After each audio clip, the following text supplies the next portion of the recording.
Jadi kalau bahasa kami itu SKSD, sopan langsung.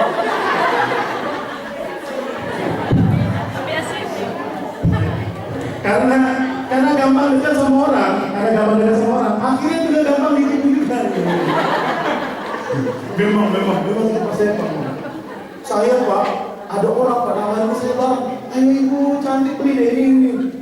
Kita kan gak enak ya Pak. Jadi kita beli, habis kita beli ini buat apa ya? Jadi ya beli deh gak enak sama orang. Sudah beli dia bilang, ini kan apa namanya? Ini buat apa ya? Gak paham juga ya. Karena saking terpengaruh dia. Ya, dia bawa perasaan juga dalam orang. Nah, jadi kalau ibu ketemu sama anak laki-laki atau perempuan ibu yang golongan darahnya A, terus ibu nasihatin dia, apa kira-kira golongan darah A? Responin. Oh, kalau kan diam aja gitu ya. Syukur kalau dia kemudian nggak mau balikin. Emang ibu juga gitu. Golongan darah A ini. Ya. Golongan darah B, kita nasihatin, dia diam, terus kemana-mana nanti dia lagi ngebayangin yang lain ya. Dek, kamu dengarnya omongan ibu? Dengar. Golongan darah B. Golongan darah AB, diomongin, dia lihat tapi dia diam. Karena sebenarnya nggak ada gambaran di kepalanya. Dia pengen konkret ya. Nah yang golongan darah O, kata kita ingetin, nasihatin, dia mulai perasaan banget kan? Oh ya, enggak lah, mama tuh cuma pengen nasihatin kamu, enggak bikin dulu mama nggak suka sama aku, golongan darah begitu. Jadi respon kita beda-beda. Kalau laki-laki di dalam dunia gender itu lebih mementingkan logika berpikir dibandingkan perempuan yang perasaan. Nah memang ini akan perlu kita pahami lebih lanjut next saya mudah-mudahan ada kesempatan untuk mendalaminya atau mungkin dengan teman-teman tim konsultan dari genetik personality di Barapanjang yang bisa mendalami ini. Nah poin yang mau saya sampaikan adalah di bagian ini, di sini nih. Ya, bahwa Allah SWT kita punya tipe berdasarkan ya pada Allah SWT ada 5 tipenya. Sensing, thinking, intuiting, releasing. Jadi akronim dari Stephen itu sendiri. Jadi ini lebih karakteristiknya lebih keluar lagi. Dari apa yang tadi saya sampaikan ini lebih keluar lagi. Dan kita perlu tahu apa yang menjadi genetika kita. Dan bagi orang tua juga perlu memahami genetika anak kita. Jadi kita biar tidak ada dusta di antara kita. Ada yang tahu dusta di antara kita? Siapa penyanyinya? Budi Marantika kan? Dewi. Berarti saya tahu kelahiran ibu bapak teman ya. Karena itu lagu lama. Ya, kompilasi ilmunya dari biopsikologi, neuroscience, dermatologi, human research, dan information technology. Itu kompilasi ilmu untuk studi. Kemudian ini hasil risetnya, sintesa dari Paul McLean, 2 orang tokoh neuroscientist, 1 tokoh psikologi, dan ini adalah penemunya Pak Farid Poniman, orang Indonesia. Ya, orang Indonesia, orang Jawa Timur, Madura. Tapi kuliah di IPB Bogor, kemudian risetnya di Malaysia. Ya, jadi ini produk asli Indonesia. Oke. Nah, ibu bapak sekalian, saya pengen memperkenalkan inilah tipe tadi berdasarkan studi dan karakteristiknya. Ada anak kita atau siswa itu yang aktif. Ada nggak bu ketemu sama anak, sama siswa yang dia aktif bu, bergerak sana kemari sana kemari. Kalau dia anak kita. Anak ini waktu sejak kecil, waktu kita mau menidurkan dia, ya, kitanya ketiduran, dia belum tidur. Dia kuat di memori.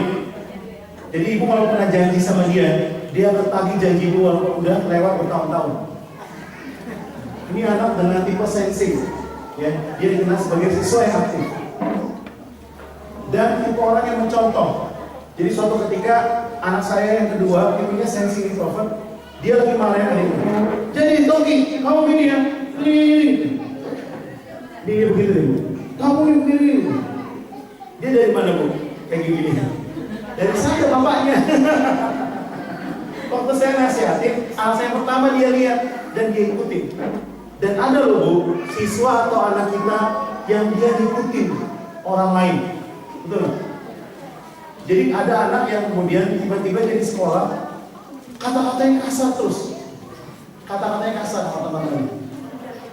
Ya, perilakunya kasar sama teman-teman. Ternyata dia anak sensing.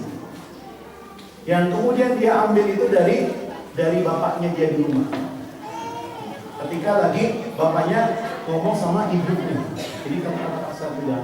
Ya, jadi kita harus hati-hati, pahami genetika dia. Jangan sampai salah kita dalam mendidik anak-anak kita atau mendidik siswa-siswa kita. Kemudian ada tipe yang thinking, kita sebut nih. Berpikir, siswa pintar. Karena saking pintarnya, dia kalau dinasihati, dia nasihatin balik orang lain. Kalau ada guru nasihatin dia nggak akan langsung terima. Kenapa? Karena anak ini, dia melihat orang lain itu kalau nasihatin ke dia, orang ini ngerjain nggak? Jadi harus walk the talk. Ya, contohnya gini, saya ini punya anak nih, tipe tinggi. Saya minta anak saya sholat berjamaah di masjid. Tapi pada saat itu saya lagi ada kerjaan di rumah, lagi azan nih, lagi kerja di rumah belum selesai. Saya minta, nah kamu di sini sholat jamaah. Apa kata dia? Abis di rumah. Tadi bentar, abis saya ke masjid. Kenapa kamu? Dia nggak bisa diomongin. Dulu berantem mulu saya. Lupa. Waktu kecil dia berantem mulu sama saya. Karena saya nggak tahu karakteristiknya dia gimana. Pada saat saya sudah tahu bahwa dia karakter tinggi, saya rubah semua pola asal komunikasi saya dengan anak saya sesuai dengan genetika mereka. Dia analitis, kritis, dan punya daya tahan yang luar biasa. Dia masih kecil, tapi dia bisa bicara sama orang dewasa dan nyambung. Ya. Nalarnya jalan. Kenapa begini, kenapa begitu? Ada anak dengan tipe yang kita sebut dengan intuitif, dominan pada neokortek alami di atas. Siswa ini disebut dengan siswa kreatif. Karena saking kreatifnya, dia dikenal sebagai anak yang diferensial, berbeda, unik. Ya. Kalau dia gambarnya abstrak, hanya dia dan Tuhannya aja yang tahu gambar apa itu. Saya mau nanya sekarang, pernah ketemu nggak dengan siswa kayak gitu? Ya kan pernah ya? Anak juga ada gitu anaknya. Ada yang lagi anak itu tiba-tiba dia ngomong sendiri, ya kamu gimana ini? Aneh. Tapi bukan aneh karena dia ada jinnya, bukan. Emang dia gitu karakteristiknya. Ya, jadi kalau anak yang berkebutuhan khusus itu beda sendiri karakternya. Ini normal, tapi dia punya dunia sendiri. Itu anak-anak itu. Dia orang yang konseptor, jangka panjang, belajarnya dengan mempola. Gitu. Dia kadang kalau kita ajak kumpul keluarga, tiba-tiba dia memisahkan diri. Ya, bahkan dalam keramaian pun dia merasa sendiri. Itu luar biasa. Karena itu punya genetika yang besar. Lalu ada anak tipe feeling yang populer, komunikatif, siapa aja ditemenin. Bahasanya tuh kalau misalnya masuk ke komplek itu perumahan, dari depan komplek sama belakang komplek kenal dia semua. Di sekolah dia populer, dikenal karena saking kemudian banyak pergaulan dia komunikasi kemananya. Ya. Tetapi anak ini feeling, baper dia bawa perasaan. Meskipun laki-laki dia juga bisa nangis, dia gampang terenyuhnya. Udah gitu, karena kita nggak tahu dia feeling. Pada saat dia laki-laki, dia nangis, kita nyalain dia. Kamu laki-laki nangis, cengeng. Tambah nangis ya. Dia sakit hati, ya. Dia perasa. Di situ ketika saya mendapati teman saya, seorang ibu sensing yang punya anaknya feeling. Ya. Anak ini ngadu ke ibunya, Mama, aku gak mau lagi sekolah di situ. Kenapa deh? Di situ pada nggak suka sama aku semua. Temanku pada nggak suka, guruku pada nggak suka. Ibunya sensing, dia perlu bukti, ya kan? Emangnya nak berapa banyak yang nggak suka sama kamu? 2 mak, gitu. Tapi 2 itu rasanya satu sekolahan, gitu. Ini anaknya itu emang lebay deh, anak ini. Ya. Jadi kalau ketemu sama anak ini benar-benar harus dibangun engage-nya gitu, bonding untuk keterpasannya. Ada begitu dia. Terakhir, insting. Siswa yang baik hati, serba bisa, naluri dan merangkum. Ini anak yang tadi saya bilang, dia bawa duit 10.000, uangnya buat jajanin teman-temannya. Habis itu kita lagi. Kalau ke sekolahan dulu ke TK, anak saya ketika insting, itu bawa makanan banyak, dia mau bagi-bagi ke temannya. Dia anak yang benar-benar rela berkorban, menjauhi keributan, tekanan. Tapi kalau sekalinya lagi marahnya temperamental, dibanting, dilempar, gitu. Ditonjok, gitu. Langsung spontanitas, refleks ya. Habis itu nanti dia diam sendiri, reda sendiri. Nah, anak insting begitu. Sama Bu, istri insting loh gitu. Kemudian istri saya insting. Jadi saya pengalaman ya. Kiri terbang, gelas terbang, itu udah semua. Yang belum itu motor terbang, karena nggak kuat yang angkatnya itu. Nah, itu siswa kita, itu anak-anak kita. Mereka punya genetika bakat karakternya masing-masing. Ini yang perlu kita temukan. Ya. Caranya gimana? Ada asesmennya yang bisa kita lakukan. Dan itu cuma sebentar saja sebetulnya. Ya. Nanti mungkin bisa bertemu dengan Bapak Ustaz tadi atau mungkin dengan saja Tuti ya untuk mendapat informasi lebih lanjutnya. Ya. Karena mereka yang punya lisensi untuk menjadi konsultan untuk hari ini. Nah ini Bapak Ibu sekalian ya. Oke. Nah nanti kita akan bisa lihat bagaimana chemistry-nya antara orang tua, guru atau siswa dengan mereka. Ada yang sama tipenya, ada yang didukung, ada yang mendukung, ada yang melengkapi, ada yang dilengkapi. Mereka punya cara masing-masing untuk menjadi kunci sukses itu dalam berkomunikasi kepada mereka. Baik, ada pertanyaan? Silakan. Kalau ada pertanyaan, kita ada waktu. Bisa ada waktu buat tanya? Kemudian deh, baik.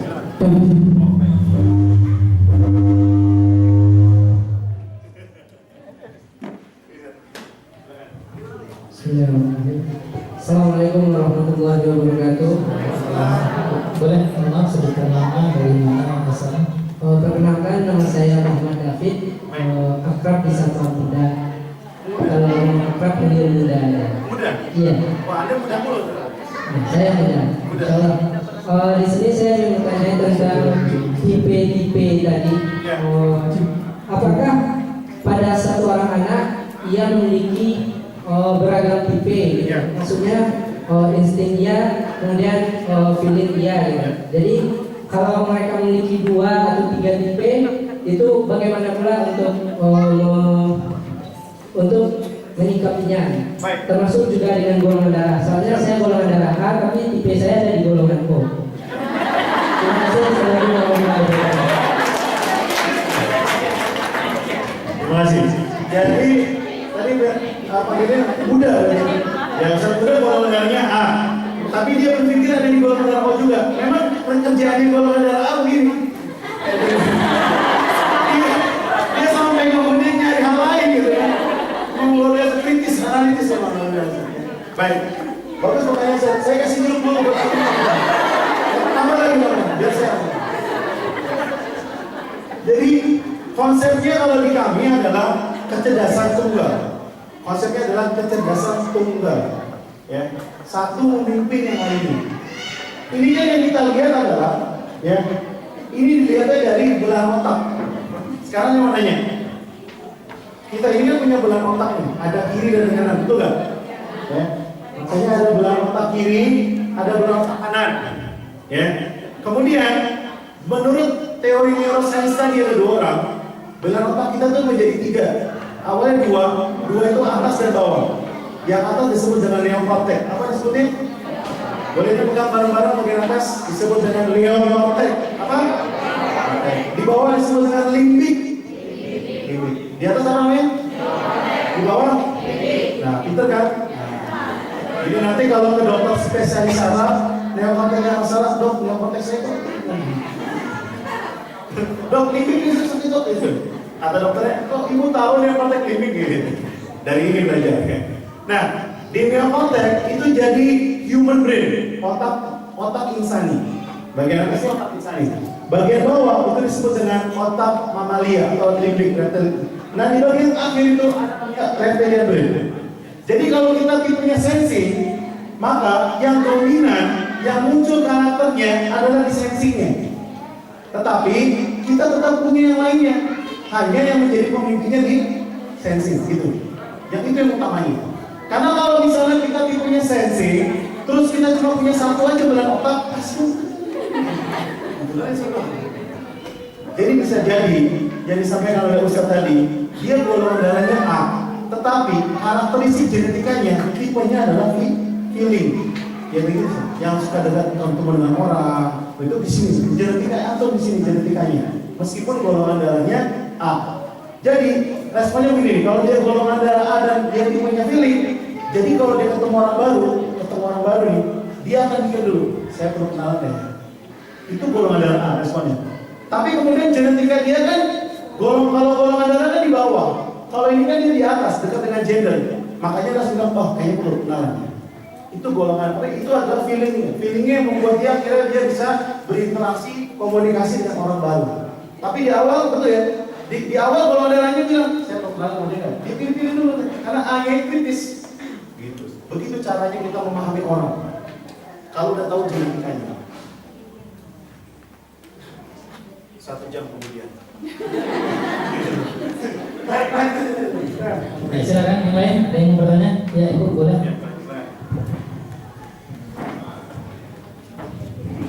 Sebutkan nama Bu, asal dari mana? Assalamualaikum warahmatullahi wabarakatuh. Nama saya Asri Dewi, biasa dipanggil Dewi dari Sumatera. Oh, baik. Sumatera. Saya pengen tanya pemahaman yang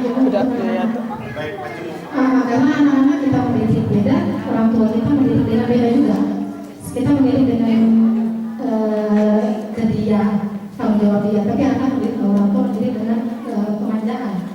Jadi mereka pahamnya itu mereka paham yang mana saya bakal buat untuk saya gitu.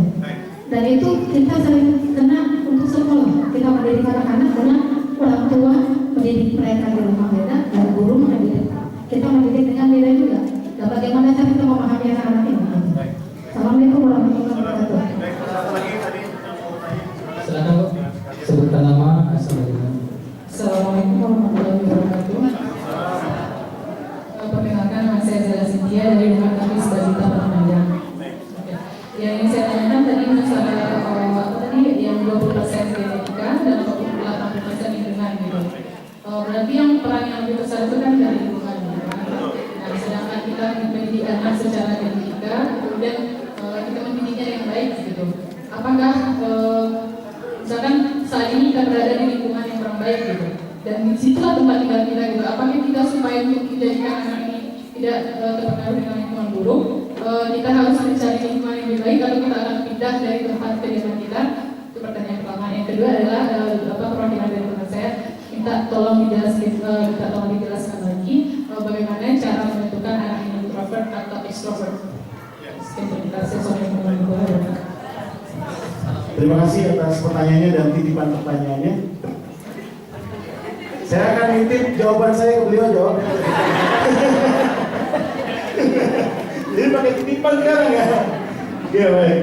Pertanyaan pertama terkait dengan kecerdasan majemuk. Memang ada satu konsep yang disebut dengan kecerdasan majemuk ya, atau multi dalam hal ini ya, multiple. Nah, tapi bagi kami tidak menggunakan hal itu. Ya.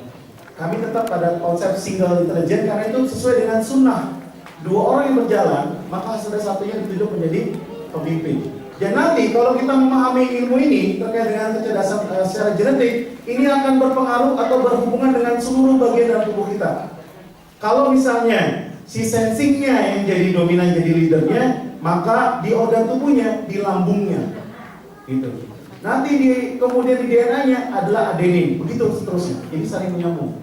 Ya, jadi ada di bagian belakang otaknya dominan menjadi operating system, ada di organ tubuhnya. Karena sudah diriset oleh sahabat saya di Balikpapan, Dr. Hendra di laboratorium Prodia. Jadi dengan hasil tipe ini, kemudian di general check up, baru ketemu ternyata, oh berarti kalau sensing itu ke lambung, thinkingnya ke ginjal, intuitingnya ke liver, feelingnya ke paru-paru, instingnya ke jantung dan darah.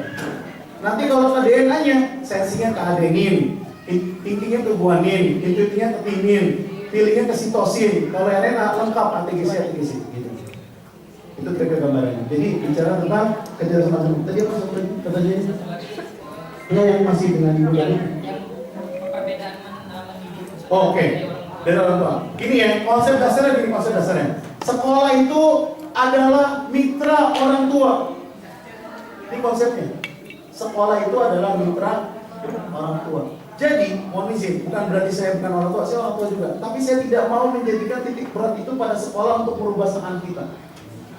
Karena kalau begitu, jadinya akhirnya timpang pendidikan. Karena peran kita juga punya sebagai orang tua, betul nggak? Ya, jadi orang tua punya peranan, Sekolah punya peranan, betul? Tapi saat ini kita berbeda nih, nggak ada jembatannya. Jadi ketika di rumah, dia bilang sama orang tuanya, "Ma, kok mama kok ngajarin nggak kayak guruku sih?" Gitu. Ya. Di sekolah juga sama, "Aduh Bu, aku diajarin sama bapakku begini," gitu. Nggak nyambung ya.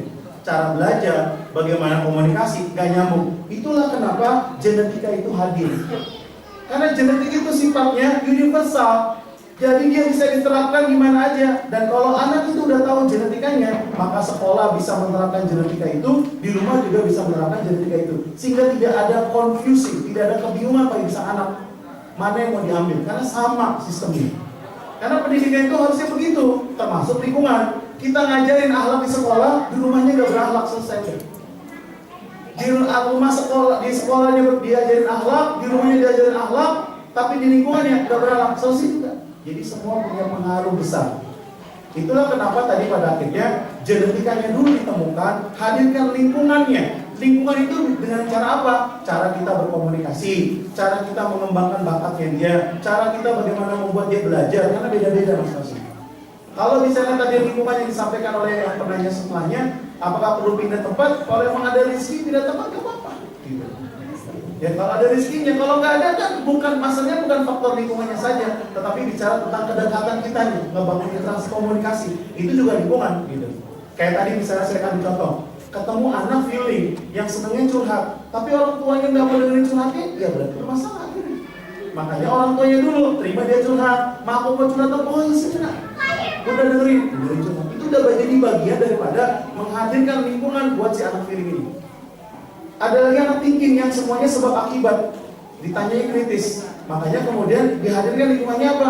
Dalam arti secara diskusi sebenarnya. Jadi kita yang menghadirkan orang tuanya, dan juga sekolah juga menghadirkan lingkungan itu tadi. Memang betul bahwa saat kita berada di satu tempat tinggal, ya perumahan atau apapun, kita sebenarnya bukan lagi beli rumah, tapi kita beli lingkungan. Ya, memang akan sangat kemudian menjadi punya dampak ketika misalnya kita tinggal di kalangan misalnya memang para pelacur misalnya, ya, atau para pencopet gitu. Kita memungkinkan karena lingkungan juga berpengaruh.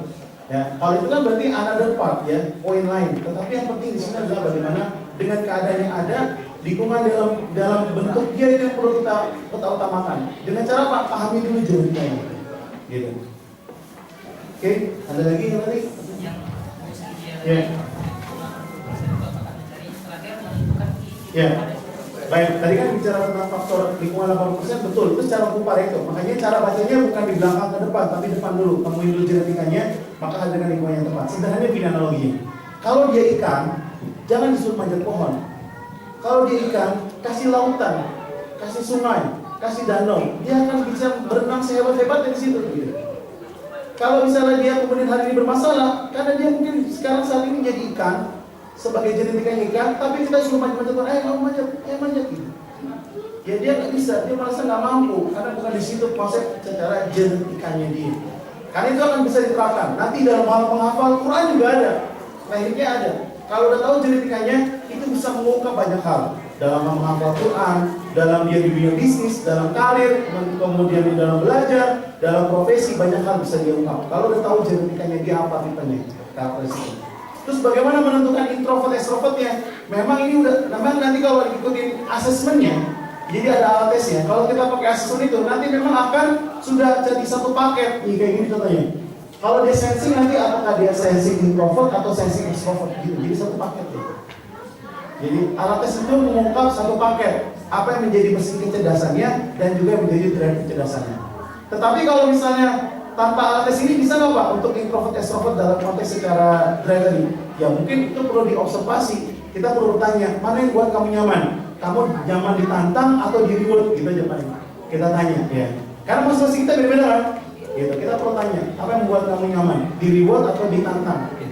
Kalau di reward, oke, berarti saat ini kita ngomongnya rewarding aja dia, fasilitasi. Tapi kalau dia ditantang, berarti kita masuk ke tantangan atau ancaman. Gitu. Ya. Pak, yang kasih pertanyaan tadi siapa? Bu Cynthia, Bu Dewi, sama Pak Muda boleh ke depan, sorper mau kasih gantungan kunci. Oh.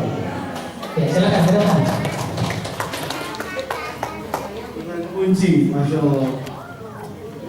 Boleh silakan Ustaz. Saya aja nggak punya Ustaz. Oke, duduk di sini. Boleh tak? Sini dulu. Kita foto bareng. Boleh Ibu, silakan.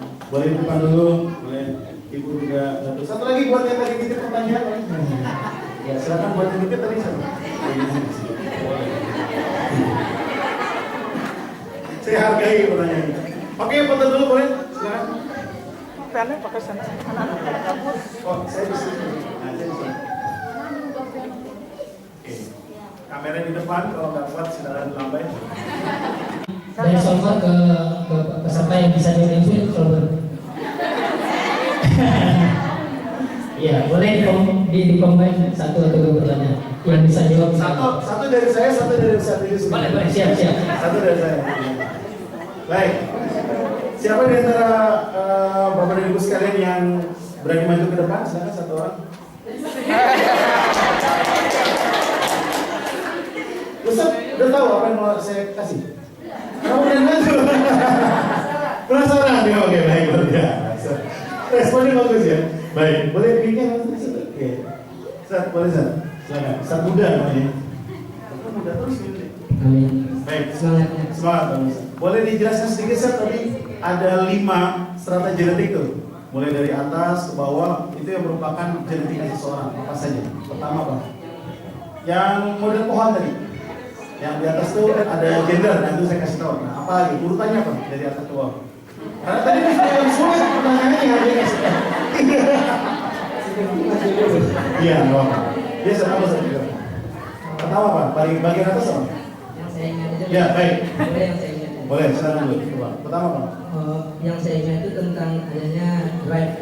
Drive. Yang saya ingat. Drive ingat ya. Yang lainnya? Drive itu tentang adanya yang introvert dan extrovert. Betul. Yang introvert itu anaknya mesti diberi tantangan. Yes. Nah, kemudian kalau yang extrovert itu diberi atau tidak diberi tantangan bagi dia itu sama saja. Ya. Tapi dia perlu reward. Ya. Yang lain apa? Setelah ada. Jadi ingat. Tadi sudah saya kasih clue di atas itu gender intelligent, beda laki dan perempuan. Yang tadi saya ingat satu lagi tentang anak yang cerdas itu kecerdasan anak itu berasal dari perempuan, betul Ibu? Betul dari ibunya, betul. Tapi dengan syarat bagaimana anak itu bisa cerdas itu adalah bagaimana sang ayah itu memberikan makanan yang baik juga kepada ibunya ketika anak itu belum lahir, sudah mengandung. Jadi peran penting juga bagi seorang ayah untuk memberikan support yang baik terhadap ibunya yang istrinya yang sedang hamil. Kalau ingin anak yang cerdas, maka berilah makanan yang 4 sehat 5 sempurna yang bergizi. Insyaallah. Ya, Mas Taufik, kalau foto Mas Taufik. Saya mau bawa fotonya ke Jakarta. Yang lain apa yang lain? Ada 2 lagi belum? 2 lagi. Ada lagi. 2 lagi mungkin untuk Gimana hanya ini bagi 2? 2. Enggak, 1 aja. Ya, insyaallah. Ya, oke, baik. Luar biasa. Terima kasih dong ya. Ya. Nanti kamu mungkin kembali ya. Dapat 1 voucher buat tes nanti gratis. Ya, baik, luar biasa. Boleh bros, Assalamualaikum. cocok dia tuh jadi pembicara nanti. Ya. Silakan, silakan. Boleh. Ada tambahan sedikit, Ustaz. Gimana? Saya kurang setuju kalau kedatangan dari Ibu ada. Ya. Itu termasuk Bapak juga. Makanya kita mau Iya, tadi kan Bapak kita bilang. bilang. Laki-laki Iya. Makanya kita mencari bimbing Bapak juga di ayah. Betul. Nah, Betul. maksudnya kalau ayahnya itu sudah pintar, bisa jadi anak otomatis juga pintar. Betul. Pendidiknya lah ibunya itu yang otomatis. Ya. Betul. Itu menurut pendapat saya. Gak apa-apa, saya terima pendapatnya. Ya. Silakan Bu. Terima kasih Bu atas masukannya. Saya mau kasih Ibu jeruk Bu ya.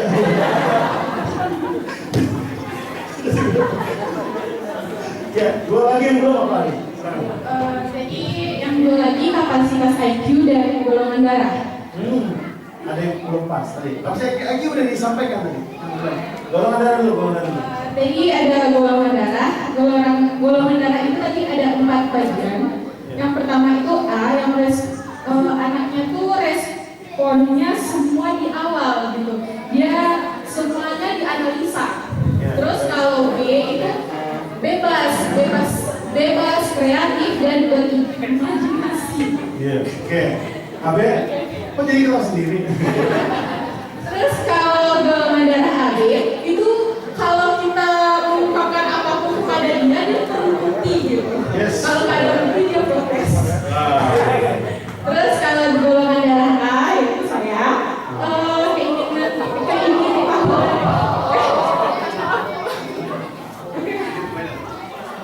selanjutnya golongan darah O yaitu saya keingintahuannya sangat tinggi.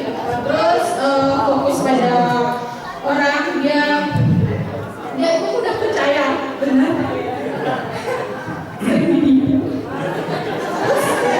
Kamu bagian itu yang dulu. Terus suka baper lagi nangis orang yang disakiti nangis. Kalau ini saya nggak ngajarin, yang ngasih tahu ini curhat sendiri. Ya. Bagian itu tadi. Jelas. Iya. Ya, terus terus Tadi itu satu lagi adalah yang Stephen tadi. Ya, Stephen dirasa. Ya. Stephen tadi ada yang Ya. Ada tipenya apa aja? tipenya sensi. Ya. Sensi itu Itu ada bocoran di depan ya.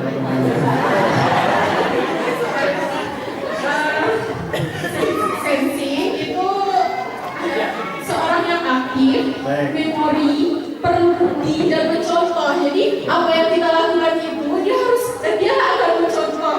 Iya. Terus kalau selanjutnya itu tinggi, bisa percaya. Ini kalau ada mau gini.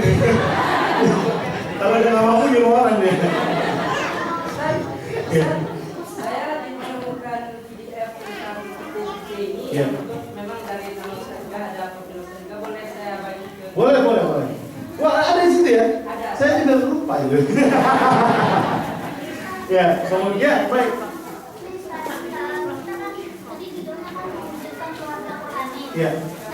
Yang ingin saya tanyakan itu Ustaz, kita kan sekarang itu pada berebut yaitu bangganya ketika anak bisa hafiz Quran. Ya. Nah, tapi saya mendapati sebuah lingkungan yang ada anaknya yang hafiz, beberapa anak yang hafiz tapi maaf terlibat dengan prostitusi atau apa gitu misalnya pokoknya pergaulan seperti itu. Nah, kira-kira apa peran Quran sebenarnya bagi mereka? Apakah itu andaikan karena mereka sensitif, apakah tidak berfungsi thinkingnya? Nah itu makasih. Baik, itu next seminar kayaknya Bu. Mau nggak bercanda Bu? Ya, baik Bu, itu jadi pertanyaannya nanti akan disampaikan oleh Ustaz Idris ya sebagai bagian dari jawaban. Nanti saya tambahkan, tapi saya selesaikan dulu dengan ini Bu kasih di depan dulu di sini Bu ya. Baik, lanjutnya apa? Intuiting, baik. Kemudian Kreatif, konseptor, jangka panjang dan pola. Feeling. Terus feeling, siswanya populer, komunikatif, terasa dan mendengar. Terus insting, siswanya baik hati, serba bisa, Ya. naluri dan merangkum. Ya. Segitu Ya, boleh. Gitu aja.